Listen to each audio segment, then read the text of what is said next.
Assalamualaikum warahmatullahi wabarakatuh. Selamat pagi, salam sejahtera.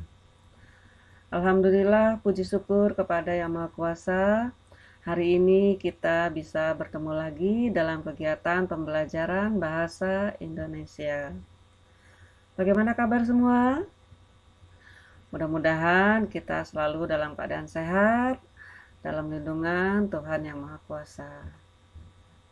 Anak-anakku, hari ini kita bertemu kembali dalam kegiatan pembelajaran teks pidato persuasif.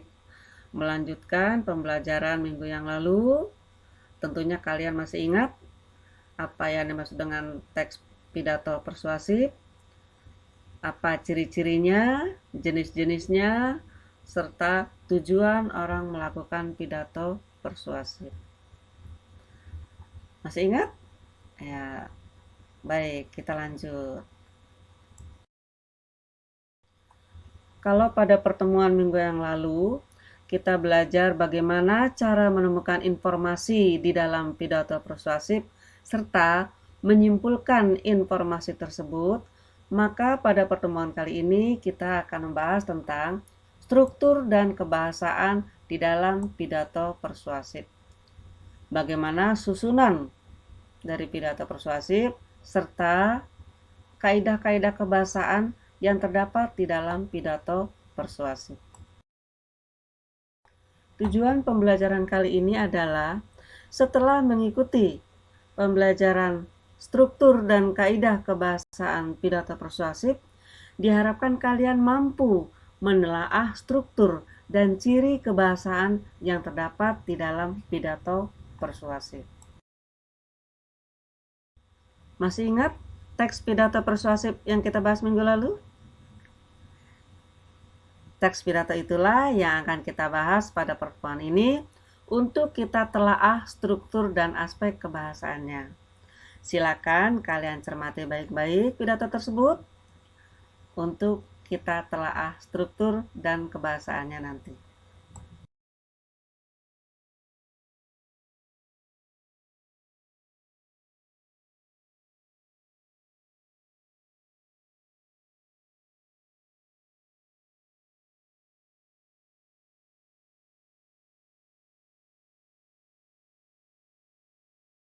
Bagaimana?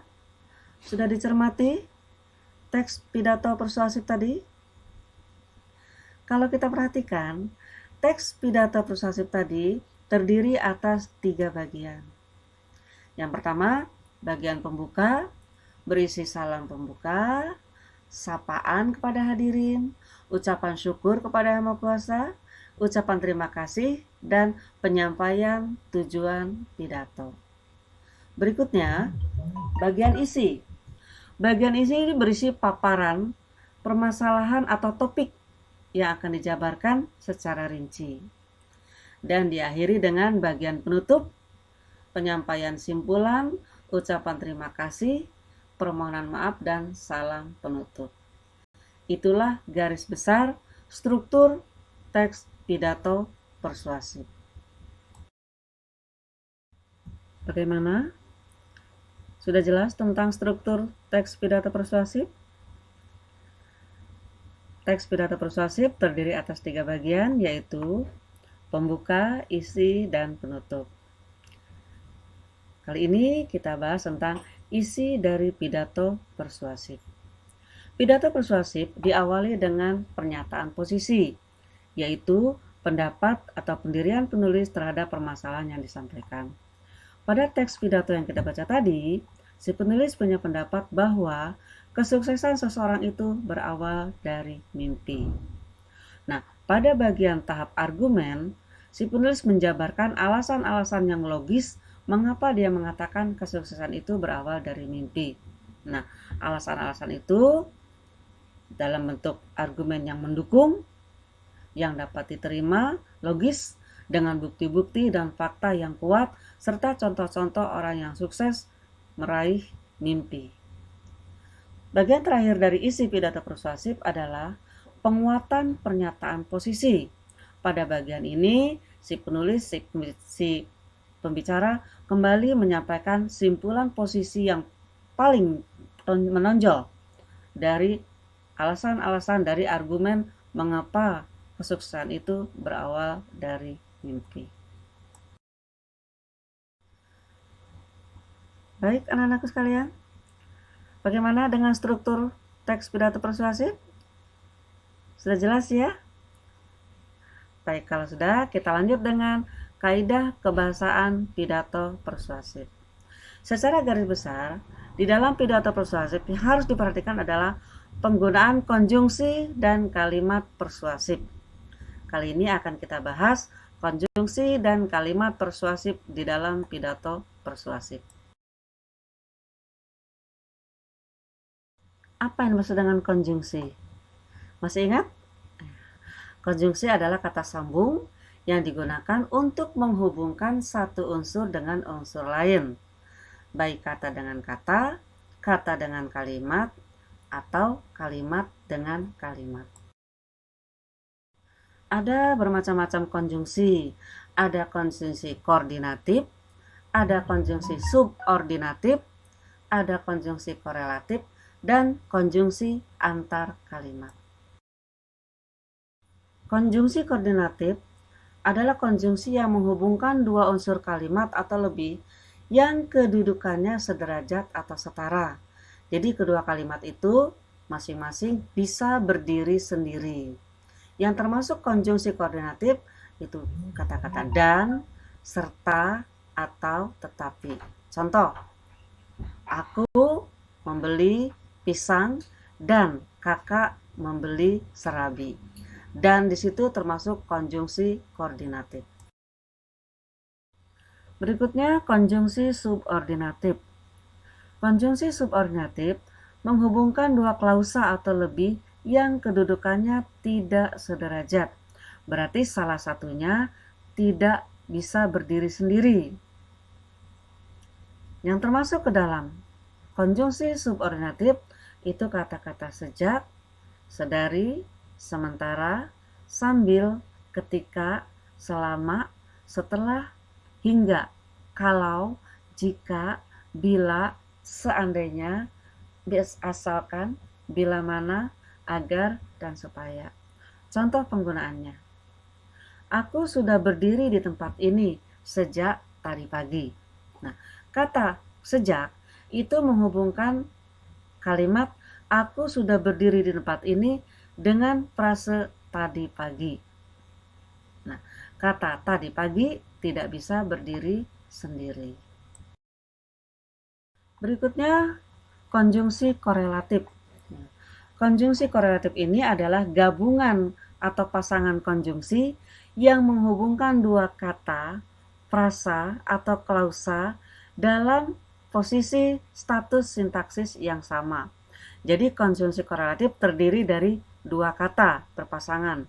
Contoh, baik siang maupun malam, ibu tetap menunggui anaknya. Nah, di situ konjungsi baik berpasangan dengan konjungsi maupun. Itulah yang dikatakan konjungsi korelatif. Konjungsi yang lainnya adalah konjungsi antar kalimat. Konjungsi ini menggabungkan dua buah kalimat. Contoh, ibu akan selalu mendoakanmu meskipun kau tidak lagi bersama kami.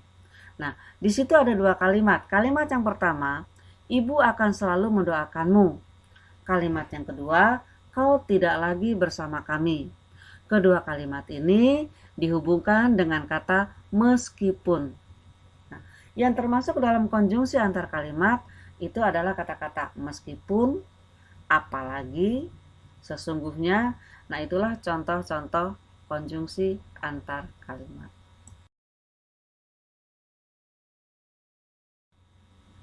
Bagaimana anak-anak sekalian?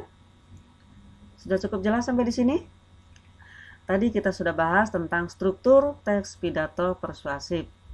Struktur secara umum yaitu bagian pembuka, isi, dan penutup, dan struktur bagian isi yang merupakan ciri khas dari struktur pidato persuasif, yaitu ada pernyataan posisi, ada tahap argumen, dan penguatan posisi. Begitu juga dengan kaidah kebahasaan. Tadi sudah kita bahas konjungsi di dalam pidato persuasif. Berikutnya akan kita bahas aspek kebahasaan yang lain, yaitu kalimat persuasif. Jadi di dalam pidato persuasif itu menggunakan kalimat-kalimat yang bersifat persuasif. Apa itu kalimat persuasif? Nah, kalimat ini berisi ajakan atau bujukan untuk mempengaruhi pembaca atau pendengar sehingga mereka mengikuti apa yang disampaikan oleh si penulis atau si pembicara. Ciri-ciri kalimat persuasif diantaranya ada tujuan untuk membujuk, mengajak, memengaruhi seseorang. Biasanya kalimat-kalimat persuasif itu menggunakan kata-kata ayo, mari, dan kata-kata yang sifatnya mengajak. Nah, dan biasanya kalimatnya diakhiri dengan tanda seru, merupakan kalimat ajakan atau perintah.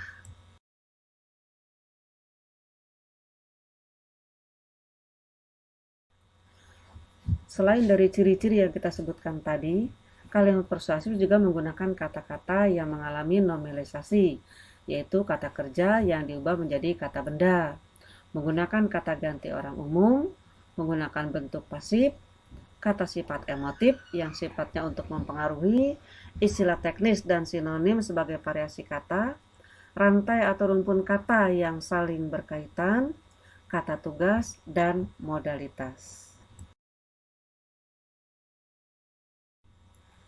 Nominalisasi atau pembendaan adalah pengubahan bentuk dari kata kerja menjadi kata benda. Contohnya, kata pengusaha berasal dari kata berusaha.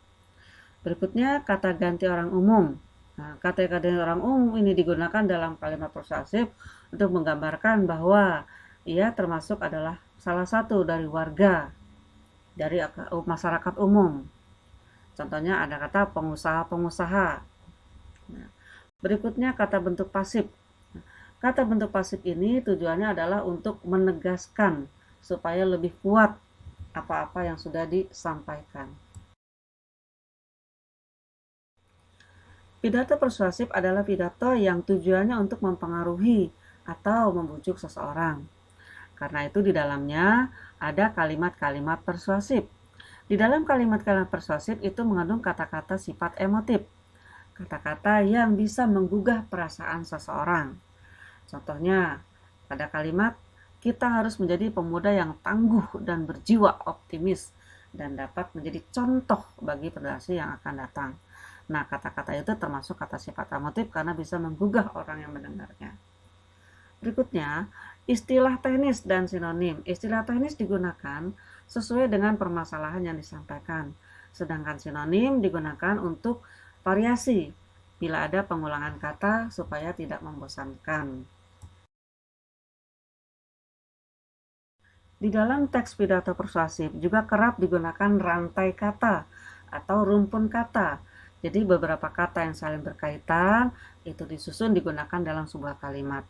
Contohnya, marilah para pemuda dan pemudi generasi penerus bangsa teruslah bergerak, berpikir kreatif dan inovatif dan jangan pernah ragu untuk mencoba. Kata-kata tadi dijadikan satu rantai kata karena saling berkaitan. Berikutnya kata modalitas, yaitu kata yang menyatakan kemungkinan. Misalnya kata-kata barangkali, ya itu termasuk kata modalitas. Kata mustahil, kata semoga, itu termasuk ke dalam modalitas. Bagaimana anak-anak sekalian? Demikianlah bahasan kita tentang struktur dan kaidah kebahasaan pidato persuasif. Mudah-mudahan apa yang disampaikan bermanfaat dan bisa menambah pemahaman kalian tentang pidato persuasif. Apabila masih ada yang kurang jelas, silakan ditanyakan kepada guru bahasa Indonesia masing-masing, baik melalui WA, melalui telepon, ya, untuk menjelaskan apa yang masih belum dipahami. Setelah itu, kerjakan latihan-latihan yang mengiringi pembelajaran ini. Terima kasih atas perhatiannya. Mohon maaf apabila ada yang kurang berkenan. Selamat belajar. Wassalamualaikum warahmatullahi wabarakatuh. Sukses selalu, semangat selalu.